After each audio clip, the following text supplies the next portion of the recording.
విడువక నీ ఎడల కృప చూపుతూ ఉన్నాడు ప్రతిరోజు.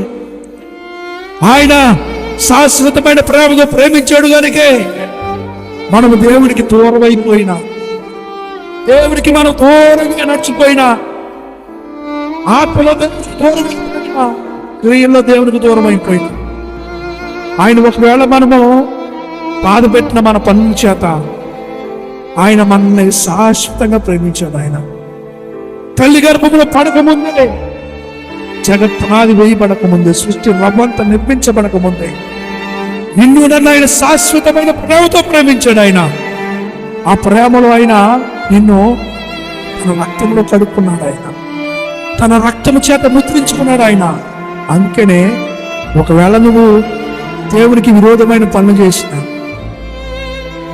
దేవునికి కోపం పుట్టించే పనులు చేసినా ఆయన నిన్ను ప్రేమిస్తూ ఉన్నాడు. ఆయన నువ్వు అనుకుంటా ఉన్నావు, పర్వాలేదు దేవుడు నన్ను చూడట్లేదు కదా, దేవుడు నన్ను ఆయన కనపడకుండా చేస్తున్నాను కదా, మనుషుడు కనపడకుండా. అమ్మగారికి అయ్యగారికి ఎవరు చెప్తారులే, ఎవరు చెప్పరు మనం చేసే పనులు అనుకున్నారేమో.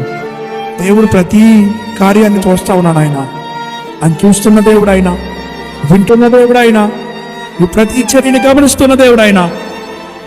ఆయనను దేవునికి నువ్వు దుఃఖం పెట్టించినా కానీ, దేవుని నువ్వు బాధ పెట్టినా కానీ, అన్ని విషయాల్లో, కొన్ని ప్రవర్తన విషయంలో, నీ భక్తి విషయంలో, నీ మాట విషయంలో, నీ నడక విషయంలో, నీ పడక విషయంలో ఆయన బాధ పెట్టినా, దుఃఖ పెట్టినా, ఏడ్పించినా ఆయన మనకు వాగ్దానం ఇచ్చాడు ఏంటంటే ఆయన శాశ్వతమైన ప్రేమతో మనల్ని ప్రేమిస్తామన్న దేవుడు. ఆయన అందుకని మనల్ని విడిచిపెట్టకుండా, ఆయన నువ్వు చేసిన పనులు బట్టి ఆయన దూరం పెట్టకుండా, మనల్ని నువ్వు చేసిన పనులు బట్టి ఆయన మనల్ని చేయి విడిచిపెట్టేయకుండా నిత్యము మన పట్ల కృప చూపుతూ ఉన్నాడు. ఆయన మనం మంచివారమని కాదు, మన గొప్పవారమని కాదు, యథార్థవంతులమని కాదు, భక్తిపరులమని కాదు, మన పట్ల ఆయన కృప చూపుతుంది.